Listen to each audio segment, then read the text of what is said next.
Il s'agit d'un entretien avec Monsieur Pierre Boilet, professeur d'histoire de l'Afrique contemporaine à l'Université Paris 1 Panthéon-Sorbonne. Entretien qui se déroule le mercredi 15 décembre 2021 à 14 heures. Cher Pierre, merci Bonjour. beaucoup. Bonjour. Merci beaucoup d'avoir accepté cette invitation à répondre à nos quelques questions pour retracer votre parcours. Est-ce que tout va bien, pour commencer? Tout va très bien. Merci, Madame la Marquise. Bien, alors on commencera l'entretien par revenir sur votre contexte d'origine, votre environnement familial, quel a été finalement ce cadre dans lequel vous avez grandi et passé les premières années de votre vie? Eh bien, j'ai grandi dans une famille qui n'était ni intellectuelle ni très fortunée, dans un coin de Paris. Enfin, ma famille était originaire du 19e, mais n'était absolument pas du tout dans l'esprit ou dans la ligne de l'université ou quoi que ce soit. Et j'ai fait des études primaires puis secondaires au lycée Carnot. Je me sentais pas tout à fait à ma place, puisque justement la plupart des gens que je rencontrais étaient beaucoup plus fortunés, je dirais, que moi. Voilà, donc voilà le cadre d'une famille très petite bourgeoise dont les grands-parents étaient encore paysans. D'accord. Est-ce que vous souhaiteriez compléter avec quelques détails sur votre parcours dans l'enseignement secondaire, des spécialités au lycée peut-être? Non, le problème, c'est que ça risque d'être un petit peu long. C'est-à-dire qu'en fait, j'ai suivi un parcours scientifique qui m'a amené à passer un bac littéraire, puis un bac scientifique. Donc c'est un peu particulier, mais disons que j'ai d'ailleurs encore maintenant ce double intérêt à la fois scientifique et littéraire. Et comme on dit que l'histoire est une des matières les plus scientifiques des sciences humaines, peut-être que c'est ça qui fait que je m'y sens bien. D'accord. Donc deux spécialités en fin de compte qui vous ont ensuite mené à débuter vos études supérieures. Dans quelle voie vous étiez-vous destiné au préalable, ou plutôt qu'avez-vous choisi pour commencer ce parcours d'études supérieures? Alors pour faire simple, en fait, j'étais destiné à faire de la biologie. Je voulais être quelqu'un qui s'intéresse au comportement animal. Et puis finalement, j'étais pas trop attiré par les mathématiques, la chimie, etc. Et sur un coup de tête, je me suis inscrit dans une discipline que j'adorais par ailleurs aussi. C'est quand même, malgré tout, c'est l'histoire. Donc ça a été déjà un premier hasard finalement d'être en histoire. Donc me suis inscrit à Paris 10 et j'ai fait une maîtrise. Donc j'ai fait 4 premières années d'études qui m'ont amené à faire une maîtrise sur le socialisme utopique. Donc les disciples de Charles Fourier, ce qui n'avait absolument rien à voir avec ce que j'ai fait ensuite sur l'Afrique, etc. D'accord. Et alors justement, que s'est-il passé ensuite? Est-ce que vous avez d'emblée pu vous insérer professionnellement, ou bien est-ce que vous avez eu un déclic qui vous a amené vers l'Afrique? Comment avez-vous cheminé après cette maîtrise? Le déclic, en fait, n'a pas été vers l'histoire. Il a été simplement là, encore une fois, un hasard. Il y a des opportunités, des tournants. C'est un ami qui m'a proposé de monter le Kilimandjaro avec lui, d'escalader le Kilimandjaro. Pour tout vous dire, je pensais que c'était au Japon à ce moment-là, donc effectivement, c'était pas très, j'avais pas une connaissance très précise du continent africain. Et quand on s'est mis d'accord, j'ai décidé de traverser le continent à pied, en taxi de brousse, etc., pour me retrouver au pied du Kilimandjaro. Et à partir de là, j'avais été extrêmement intéressé par ce continent. J'y avais passé des très bons moments. C'est un voyage qui a duré quand même des mois. Et j'avais vu surtout qu'on pouvait aussi y retourner et peut-être arriver à financer le voyage en vendant des voitures. Et donc, pendant des années ensuite, j'ai voyagé en Afrique. J'ai trafiqué un peu en Afrique, j'ai vendu des voitures, etc., etc. Et c'est là, je crois, que s'est fait vraiment cette expérience africaine qui, entendons-nous bien, n'était pas du tout faite au départ dans un esprit de recherche ou quoi que ce soit. Oui, oui, c'était vraiment de l'observation de terrain Ouais. au jour le jour, de la liaison de... Plus que de l'observation, c'est de la participation de terrain, on pourrait dire, ce qui est un peu particulier. Mais Eh voilà. oui, et oui, ce dans l'objectif d'une expérience de vie avant tout. Oui, parce qu'à l'époque, mon but était, comme beaucoup de jeunes gens des années 70, 80, de ne pas rentrer dans le système, donc d'être libre, enfin, vous voyez tout ce genre de choses, bon, et donc de vivre des aventures. Et ces aventures, elles étaient aussi très sous-tendues par tout un tas de représentations qu'on pouvait avoir sur le continent, que beaucoup de gens ont encore sur le continent. Et je pense que ces voyages ont été, en fin de compte, extrêmement formateurs, puisque justement, ça m'a amené à déconstruire tous ces clichés, tous ces stéréotypes que je pouvais avoir auparavant. Et quand finalement j'ai fini par faire la recherche sur l'Afrique, beaucoup d'entre eux étaient disparus, et ça, c'était vraiment un atout. Cette recherche sur l'Afrique, vous la débutez un petit peu plus tard, du moins.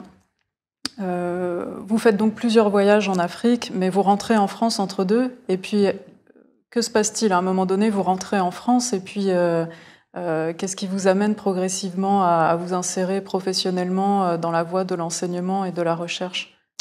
Et je dirais encore une fois le hasard, puisque effectivement, donc au bout d'un certain nombre d'années de traversée du Sahara, etc., j'avais envie de me stabiliser un tout petit peu, et une de mes amies m'a dit qu'il y avait des dossiers de maître auxiliaire dans l'Académie de Versailles qui étaient ouverts pour tout un chacun, donc j'ai été postulé. J'ai été pris, mais c'était des emplois de remplacement, ce qui est absolument pas statutaire, ce qui me permettait de repartir. Donc en fait, j'ai fait 4 ans de maître auxiliaire qui me permettait de continuer à voyager. Et à un moment donné, donc le gouvernement a décidé de résorber la précarité et m'a proposé de me titulariser au plus bas de l'enseignement aussi, puisque c'était en tant qu'adjoint d'enseignement. Donc je suis rentré dans l'enseignement par la toute petite porte. Bon. Mais à partir du moment où j'étais titularisé, où j'avais accepté d'être titularisé, je me suis dit qu'évidemment, il était hors de question de rester un prof qui lisait des manuels à ses élèves. Et donc, je me suis inscrit au concours, je me suis inscrit donc aussi en thèse.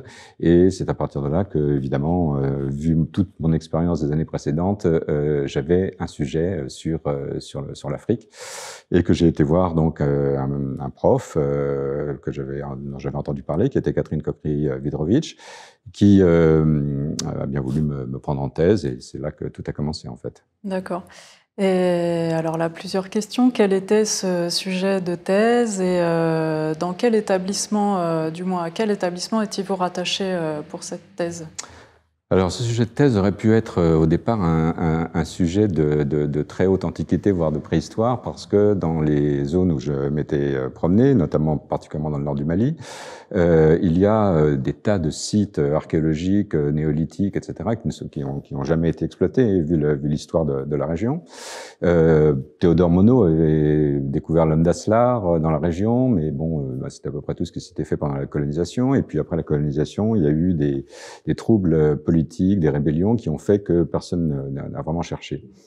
Mais en pratique, ce qui m'a plus intéressé, c'était la situation que vivait cette partie du Mali, où des Touaregs, des Maures, des nomades, etc., étaient sous couvercle, chape de plomb militaire, policière, et ça collait pas évidemment avec la représentation qu'on peut avoir du Sahara.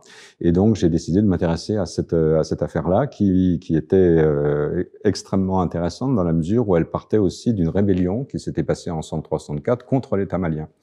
Et c'est donc une des rares rébellions qui ont commencé quasiment dès l'indépendance.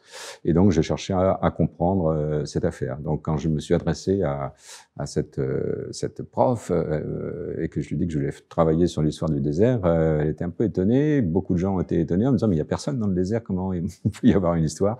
Et on voit bien qu'actuellement, il y a une vraie histoire du Sahara et qu'elle continue à se vivre sous nos yeux. D'accord. Donc une thèse que vous commencez à l'université. Alors je commence cette thèse à l'université de Paris 7. Oui.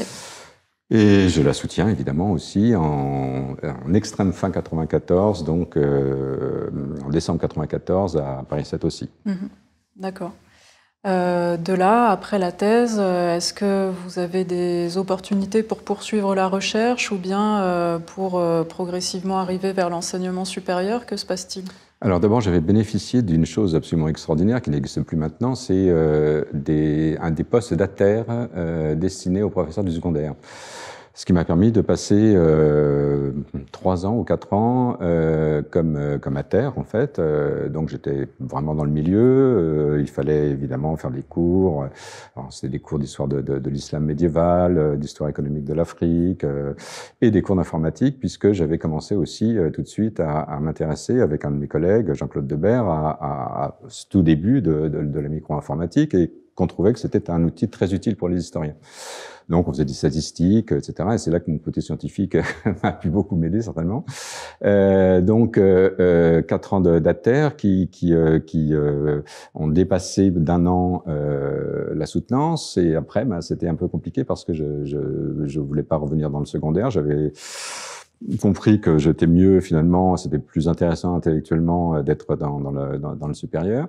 Et donc là, j'ai vécu pendant 1 an en disponibilité, en faisant donnant des cours d'informatique dans les entreprises et à l'ESSEC, et en étant aussi, à un moment donné, jardinier de Paris 7. Et puis ensuite, après plusieurs campagnes, j'ai fini par être élu maître de conférence. D'accord. Voilà. Et là, quelles étaient vos spécialités d'enseignement? Alors, curieusement, j'ai été élu sur un poste qui n'était pas un poste d'histoire de l'Afrique en tant que maître de conférence, mais sur un poste histoire et nouvelles technologies, parce que à Paris 7, donc j'étais une espèce de candidat local, mais pas réellement, puisqu'il y en avait beaucoup d'autres aussi.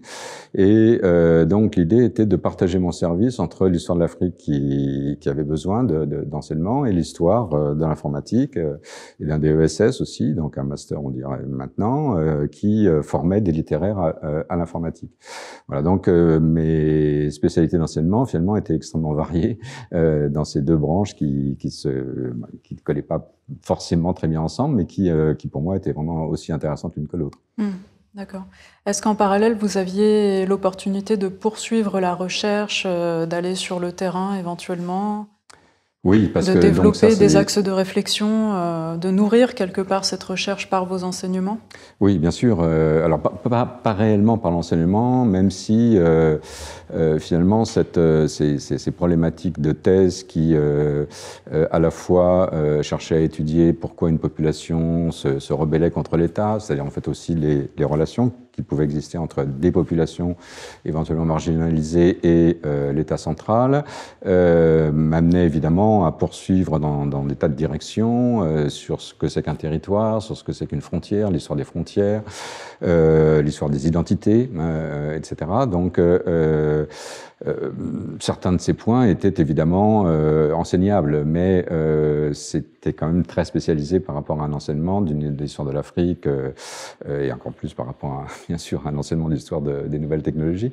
Mais évidemment, disons que l'important, l'intérêt était d'être dans ce milieu, d'être dans un laboratoire qui était donc, et qui existe toujours d'ailleurs, mais qui était entièrement consacré donc aux études extra-européennes, ce qu'on disait à l'époque le tiers-monde. Le laboratoire s'appelait Tiers-monde Afrique, et puis après c'est appelé le CEDET, et d'être en contact avec des gens qui travaillaient sur l'Asie, sur l'Afrique, sur l'Océanie, et donc de pouvoir comparer aussi un certain nombre de choses. Donc tout cet environnement à la fois d'enseignement et de recherche a été extrêmement profitable et m'a permis de pouvoir continuer, alors de façon peut-être plus facile d'ailleurs, d'aller sur le terrain sans avoir obligatoirement besoin de vendre des voitures, par exemple.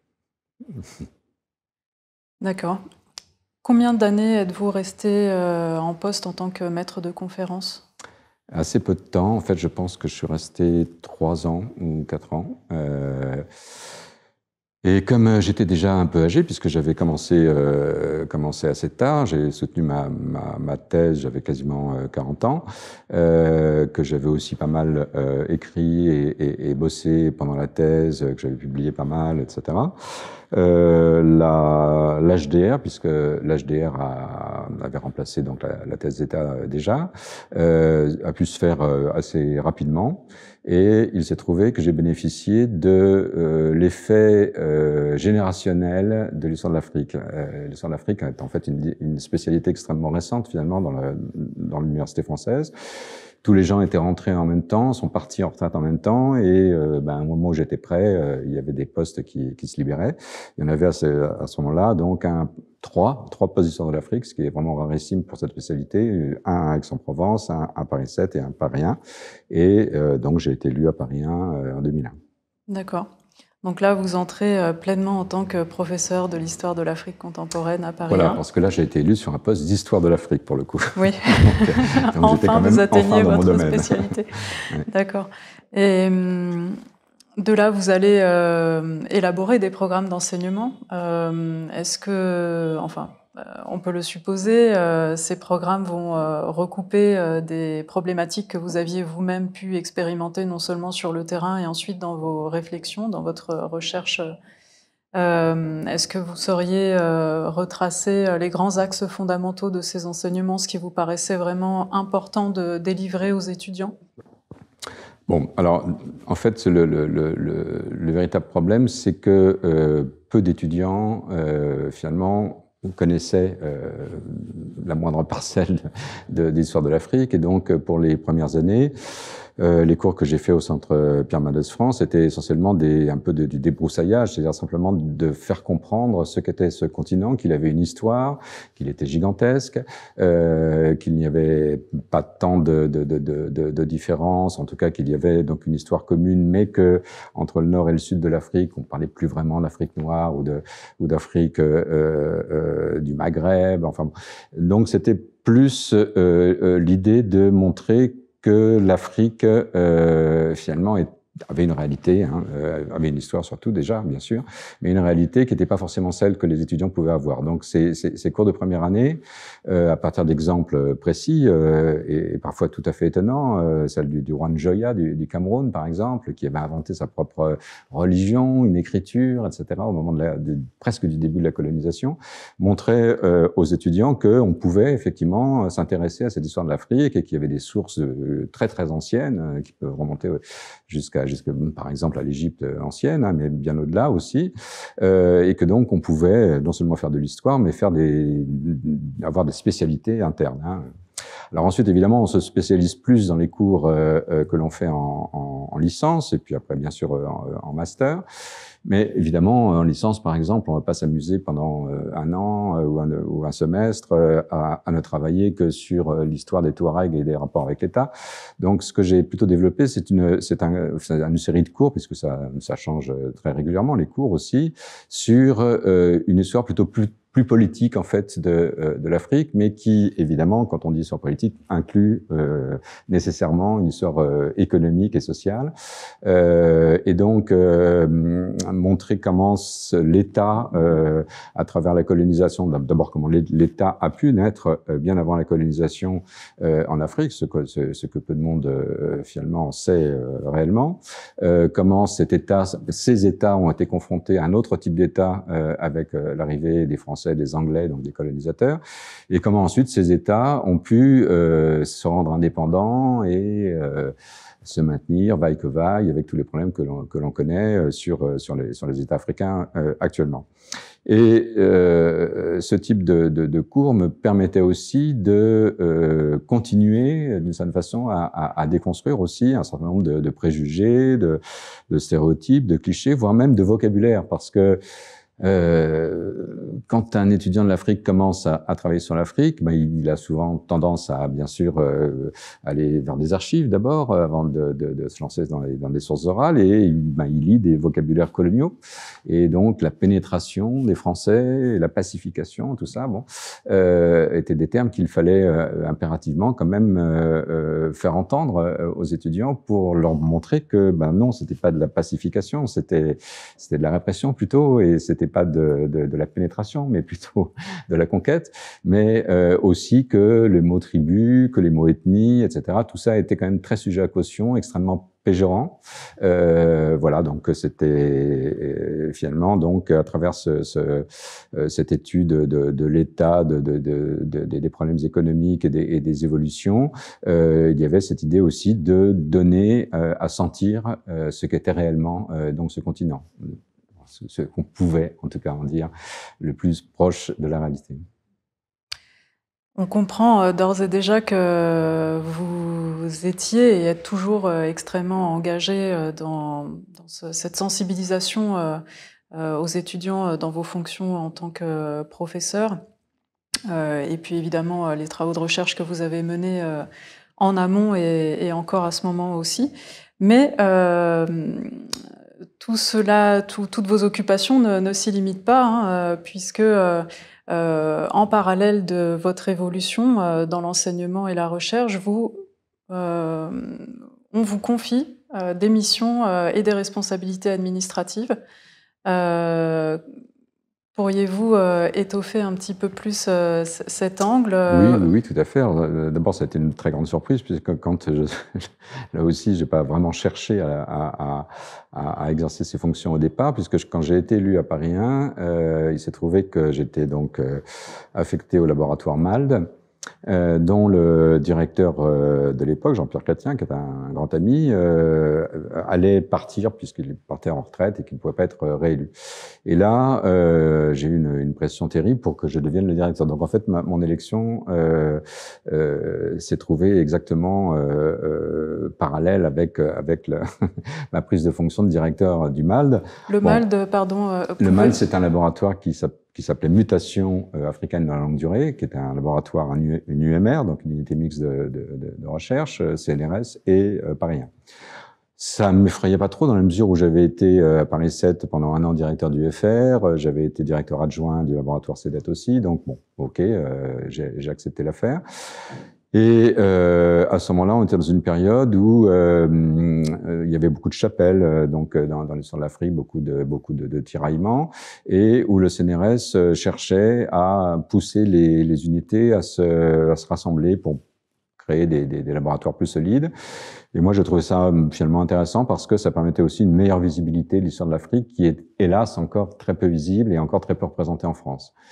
Donc, à la tête du MALD, j'ai pu agir, pas tout seul évidemment, il a fallu convaincre, il y a beaucoup de gens qui ont travaillé à cette affaire, pour réunir plusieurs unités, créer le Centre d'études des mondes africains, puis dans un second temps ensuite, avec une réunion aussi avec d'autres unités, créer l'Institut des mondes africains actuels, qui donc se trouve à Condorcet et qui donc a regroupé finalement maintenant l'équivalent de 4 ou 5 petites unités d'auparavant. Et qui, je pense, est un des grands laboratoires, peut-être le plus grand, avec le laboratoire Les Afriques dans le monde qui est à Bordeaux.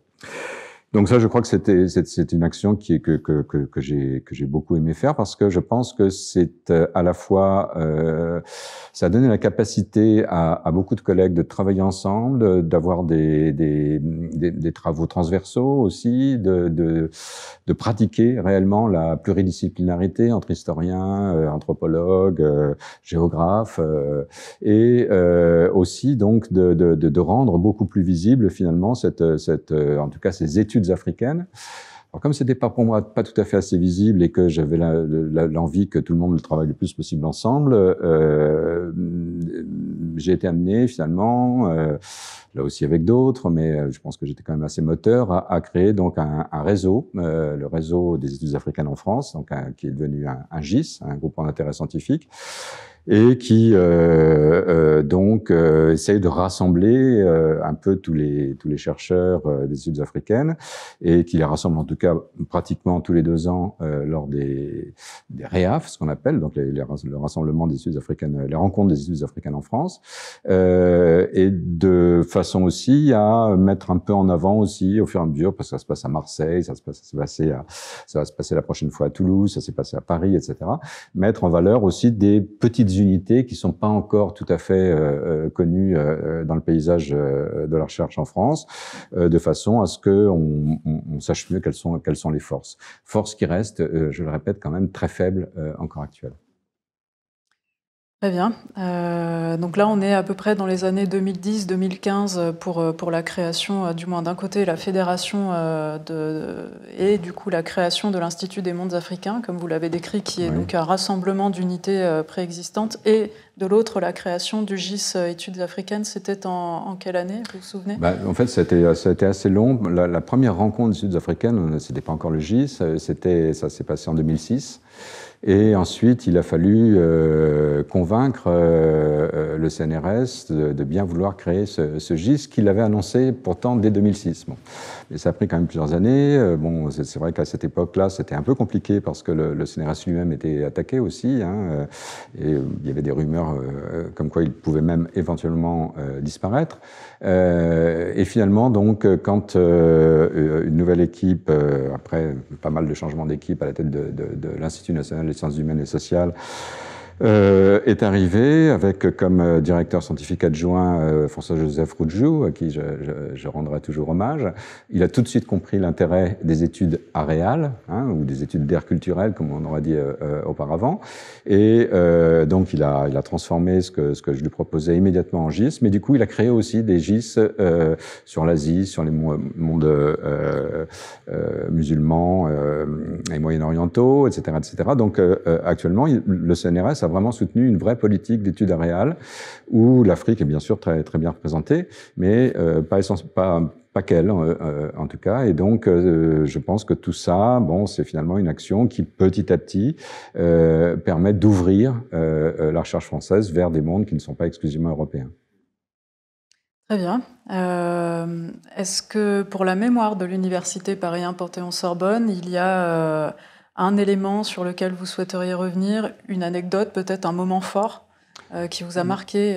Oui, on peut dire que c'est mon université. Je ne veux pas être prétentieux sur cette université, mais malgré tout, c'est à l'université de la Sorbonne, devenue en tout cas pour une partie Paris 1, qu'ont été créés les 2 premiers postes d'histoire académique universitaire. Il y avait eu déjà des postes de recherche qui s'étaient créés, notamment avec le PHE, mais Paris 1 est quand même l'héritière d'une université qui s'est ouverte sur l'Afrique dès son origine, puisqu'en 71, les 2 postes existaient. Et il se trouve qu'en plus, c'est l'élection de Yves Persson qui a beaucoup marqué dans ses recherches, notamment sur les études orales. Bon, donc ça, c'est quelque chose que j'aimerais bien mettre en exergue. Je suis assez fier finalement de faire partie d'une université qui a eu cette ouverture-là.